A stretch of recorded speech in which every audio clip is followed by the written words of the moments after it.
So it's been a little bit while since we've talked about some HVAC schematics. So up until now, we've been talking about schematics that have been totally based on line voltage. In other words, we didn't have any low voltage. We were controlling it all based on either 120, 240, or whatever your line voltage is.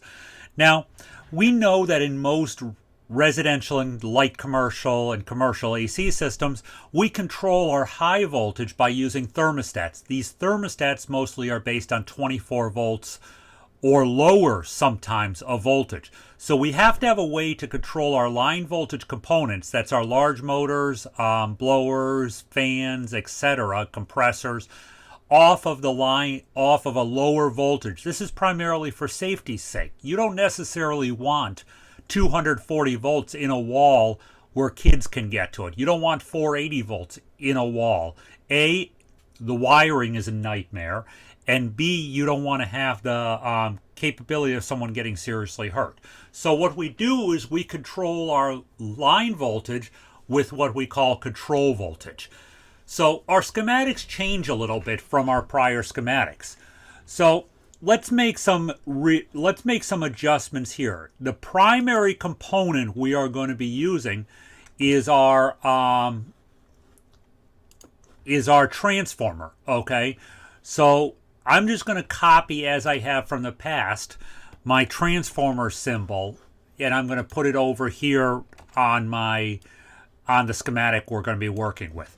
Now, a transformer has a primary winding, which is, in this case, my top winding, and a secondary winding, which is my bottom winding. The primary winding is a load. In other words, it uses power. The secondary winding is a source. It generates power. These are not electronically connected, okay? There's no wiring that goes between the two. When we power the primary winding, we generate a magnetic field which is captured by the secondary winding, and that provides power to the bottom portion or the control voltage circuit. The ratio of the windings between the primary and the secondary is the amount of voltage drop in this case. This is a step-down transformer. In other situations, say to HVAC, we might be using a step-up transformer, primarily for ignition controls and ignition sources in gas and oil furnaces. But let's worry right now about the step-down transformer. So our primary winding is our source voltage, secondary winding is our control voltage. So let's wire these in before we go any further whatsoever. Okay, so we are going to draw a line. Oops, that isn't exactly what I wanted.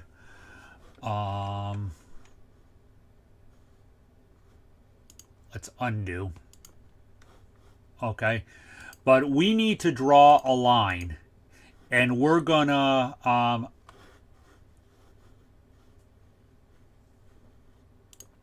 that's what I wanted. I want to draw a line, and we're gonna create our primary side and our secondary side. Okay, so remember, we bring in line voltage. I'm going to bring this line width down a little bit here. Okay, we bring our line voltage in from L1. We just connect this.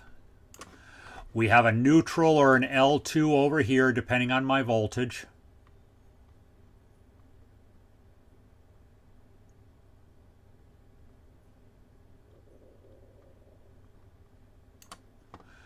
Okay.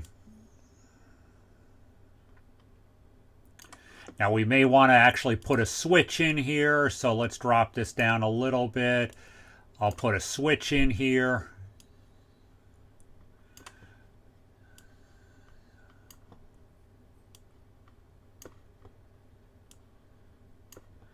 Just because if I don't, well, okay. So we'll put a switch in here. Okay, so that's my line voltage side. Okay, now we can actually, let's throw a motor or something up here we want to control. So I'm going to come up here. I'm going to grab, let's grab my HVACR motor. Okay, remember it has a potential relay on it. We're going to throw this up here in the top side. I'll move this. Okay. Lost a wire someplace, no major deal. Let me go back and grab that. Actually, we missed a contact.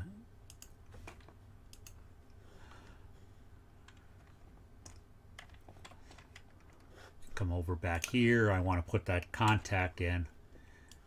Somehow that got pulled out from the world.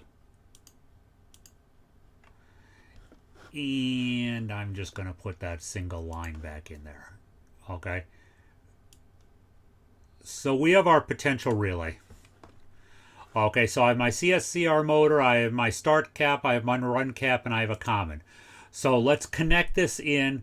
However, we are going to need to control this. We need to be able to turn this on and off. So we're going to use a set of we're going to use a contactor. Okay, so in this case, I want to find my normally open contacts, which is right there. Okay, I'm going to grab that. Put that over here.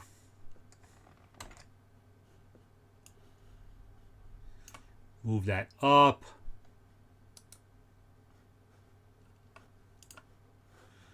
Okay, I'm probably going to let me edit.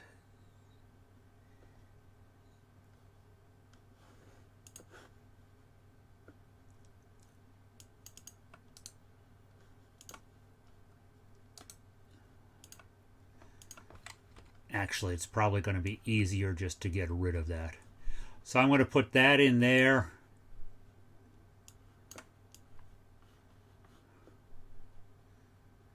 Put that in there.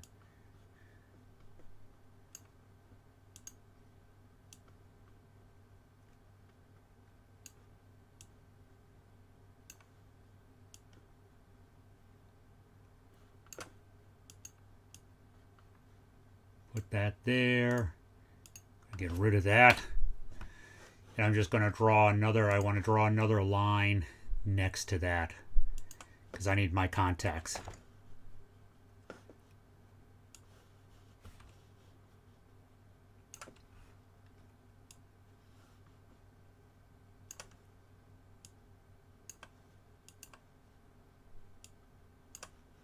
Okay. So I have a contact there.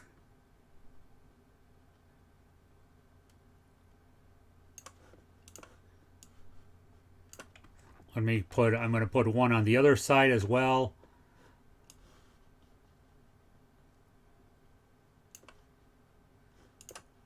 Okay. So we have to add a couple labels here real quick. Let's just put my SW1. Let's put we're going to label this C1. And we're going to label this C1. And I'm going to say that this is 240 volts overall. Okay, most compressors are. Okay, so now we have my line voltage side, okay, because now we're going to use a thermostat to control, let's say it's my compressor. Okay, so what I need to do is I need to come over here to my schematic cheat sheet that I've created over the time. And I'm going to pull out, I want a cooling thermostat. So I want to grab my cooling thermostat. Okay, pretty direct. Nice little picture of a cooling thermostat. It closes on temperature rise. So I'm going to pull in my cooling thermostat. Okay, I'm going to put it over here. Okay, I'm going to connect this cooling thermostat in. So I need a line. I need to connect this in there. I'm going to pull this up there.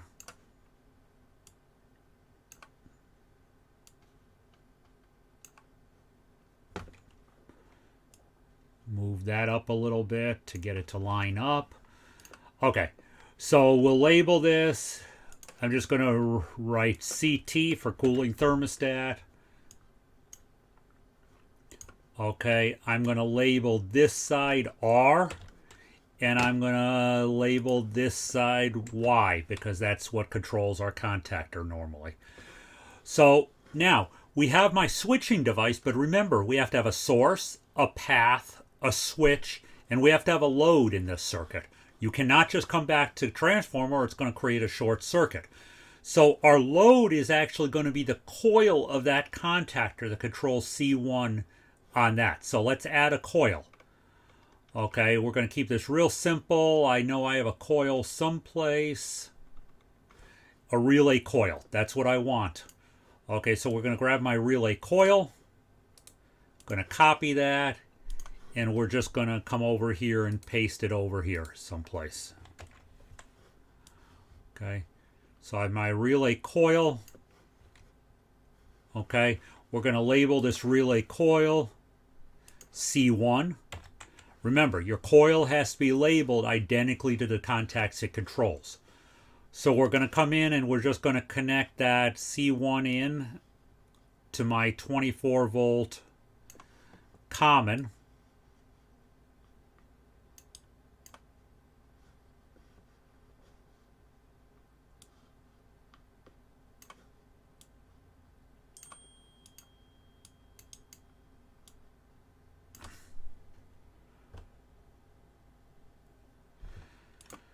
Okay, and I'm going to just label, I just want to label my common, because that's important when we're talking compressors and stuff. So what we have here is now we have a normally open thermostat that will close on a rise in temperature. It will energize my relay or my contactor coil, which will then close the contacts labeled C1 and allow my 240 volt motor to run.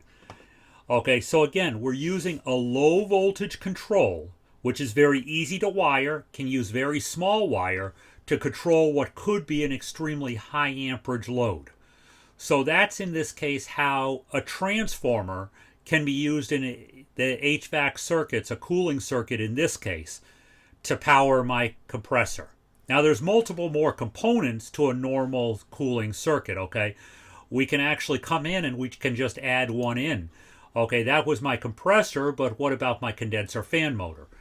Okay, so let's pull in my condenser fan motor, okay, which might most likely be a PSC motor. Let's come back over here and let's put that in where we normally find it. So let's put in my condenser fan motor, which would go right there. Let's go ahead and wire that in. Okay, so where it's going to wire in is actually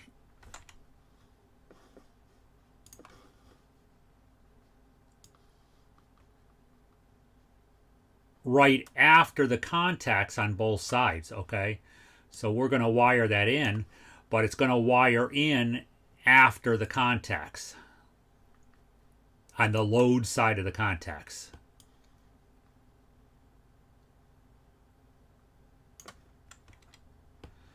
Okay, now again, we're going to label this stuff. So this would be my compressor. And this could be my CFM for condenser fan motor. Sort of makes sense. So in this case, we close switch 1. When the room temperature goes up or the conditioned space temperature goes up, we close R to Y on my cooling thermostat. We energize C1 and we close the contacts attached to C1. We energize the compressor and the condenser fan motor, which starts the refrigeration cycle. And that is it for part 13 of our HVAC schematics video.